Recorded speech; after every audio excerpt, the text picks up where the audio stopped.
Hey guys, so the lumber I have behind me for this project is some African mahogany, and I have some 5/4 boards because the final thickness is 7/8 of an inch. And depending on where you are, you can get some 4/4 boards in the rough that are 1 1/8 in thickness, depending on how your sawmill cuts it. And if they're nice and flat, you can get down to 7/8 of an inch out of those boards.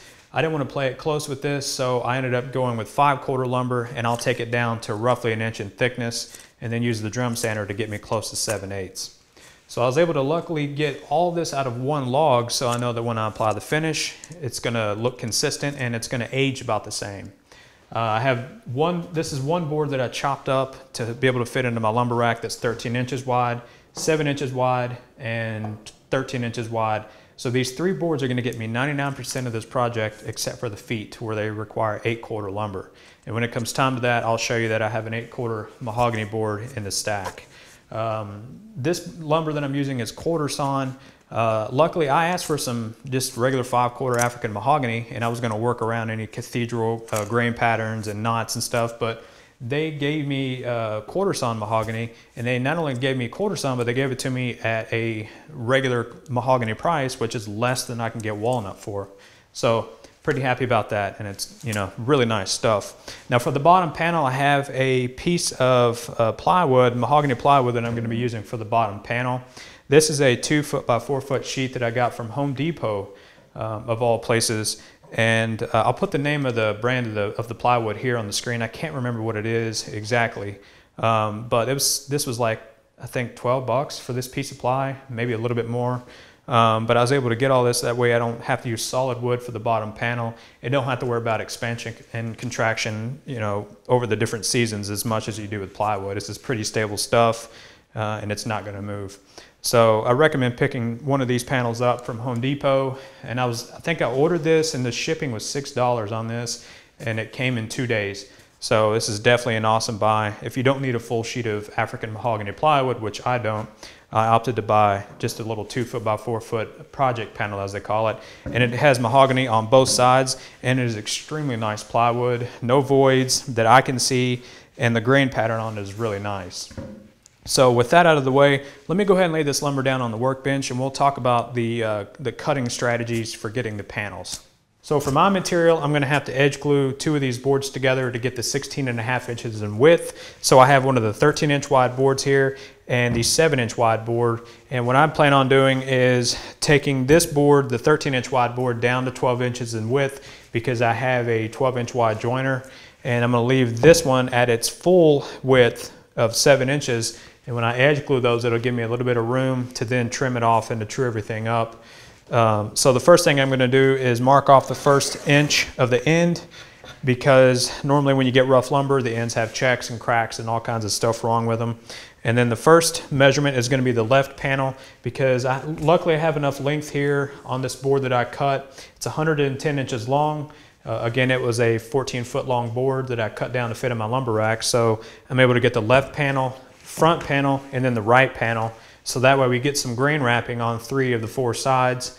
The back panel I'll get from the other 2 boards. The grain won't look bad. I mean, this is all quarter sawn lumber, but this way we'll know that the grain will match going around the 3 sides, and it'll look pretty cool.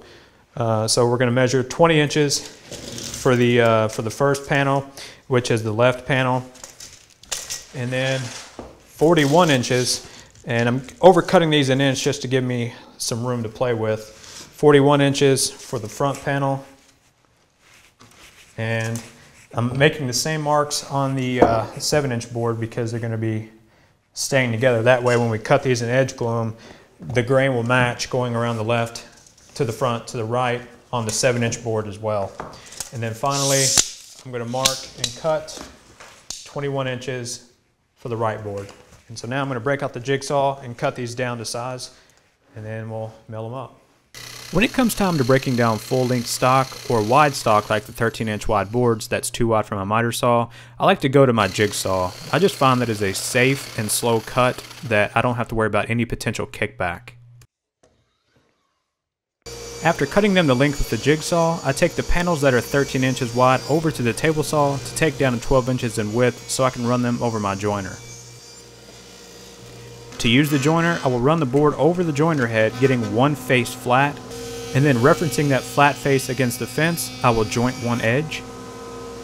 And finally, I've referenced the flat face when running the board through the planer. This makes sure that I get 2 parallel faces and 1 clean edge to take over to the table saw. So I initially marked on the end grains of each of these boards which one they were in the order so I didn't lose the orientation, so that I can glue them up and get the grain continuation around 3 corners. But since we have both sides and one edge clean and flat and true, we're going to go ahead and true up the ends before gluing these panels up. So since I don't want to lose this orientation, I'm just going to take a piece of tape and then put it on each of the boards and make a mark so I know where these go in case they get lost in a shuffle somewhere when I'm cleaning these up on the table saw. I'm going to put an L on the green tape on both of them, F for the front, and then on these pieces over here I'm going to put just an R for the right panel. Before gluing the panels up, I referenced the clean edge that we got from the joiner up against the table saw fence just to clean up the other side of the board. I'm only removing about a width of a blade from the sides of the boards because I was already cutting it pretty close to the 16.5 inches. Now with both edges cleaned, I'm going to clean up both ends. And I'm just going to take off enough to clean them up and true them up. And then we'll take them down to their final size once the panels are glued up. So I'm just going to use my miter gauge for this task.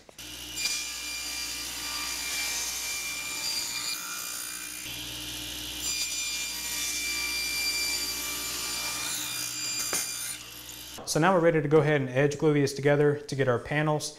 And off camera, I went ahead and did a mock glue up to where I put everything in the clamps and without glue, went ahead and clamped it into place. Looked at the glue line to make sure that there's no cracks or gaps and that everything looks good. When this is all glued up, you don't want the glue line to be visible. You want that to disappear and you want this to look like one big panel. With the boards that I chose and everything jointed and cut on the table saw really well, everything made sense and it looked good. So now I'm going to go ahead and glue these together. And I'm of the opinion that I only put glue on one of the edges. I don't put it on both. As long as you get adequate glue coverage on the one edge, I think this is, in my opinion, this is all you need. Anything else you put on the other side is just going to equal squeeze out. So I always just put it on one side. And I'm just going to use an acid brush to push it around along the edge to make sure that every single piece of the edge is covered. And what I also like to do to clean the squeeze out up is I like to use a damp paper towel with water, not soaking wet, just damp. This isn't going to affect the glue and it's not going to mess up the glue joint whatsoever. So go ahead and lather the glue on and let's get this bad boy clamped up. And so now I'm ready to go ahead and put these together. And since I've cleaned up both ends of the boards, I can choose either end to make sure that it's flush. But I'm just going to choose this end. If your boards had some issues on the ends, you can choose the other end since we've cleaned up both ends of the boards. But I'm going to go ahead and get the middle clamp put into place. And it is going to move on a little bit because of the glue, so you may have to clamp it up and loosen the clamps a couple times until you get it into place.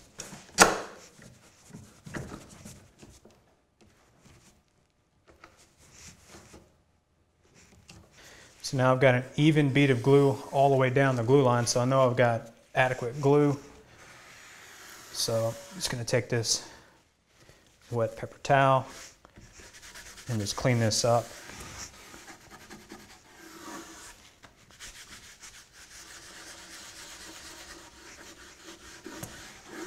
I'm going to let these set in the clamps overnight because it's already late in the day, but I would recommend letting them set in the clamps for about 4 hours at least to completely dry before working with them. The next day after the glue dried, I took the panels down to their final width of 16.5 inches at the table saw. Now to take these panels down to their final length, I'm going to be using my crosscut slate here at the table saw. And I'm going to have to install an auxiliary fence because the fence that I have on here now is not long enough for me to set up a stop block to get some repetitive cuts. So the first thing I'm going to do is take the side panels down to 19 inches in length, and I'm going to do that by first cleaning up one edge of the panels, flip it over, run this clean edge up against the stop block, and that will not only give me a panel that's 19 inches, but it'll also give me two parallel clean sides. So I'm going to start by doing both of the side panels, and then I'm going to reset my stop block to 40 inches for the front and back panels here at the table saw. So before setting up the stop block, I went ahead and cleaned up one end of both of the side panels. Next, I made a mark at 19 inches on the auxiliary fence, and then I used a combination square to bring that mark all the way up the side and to the top, just so I could see it when I was clamping the stop block into place. And now it's just a matter of cutting the boards to length. When you butt the board up against the stop block, be careful not to hit it too hard because you can possibly knock it out of place, and you want to make sure that your boards are the same exact size. So after cutting the first board, I slide the second board into place, again lining it up carefully against the stop block, and make the same cut.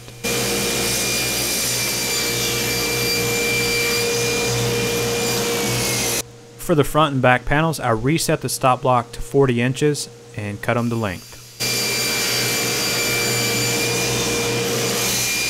And finally, to take them down to the 7/8 of an inch in thickness, I ran them through my drum sander. Before cutting the dovetails, I like to go ahead and sand with the aggressive grits with my sander, just to make sure that after the dovetails are cut, that we're not removing much waste when we're sanding. We will only be finished sanding. So I like to hit this with 80 and then 120 grit sandpaper. But I will follow up after I cut the dovetails with 180 and 220 just to finish sand the surface. And in the next video, I'll show you how to lay out the dovetails using some dividers, and then we will actually get to cutting the dovetails.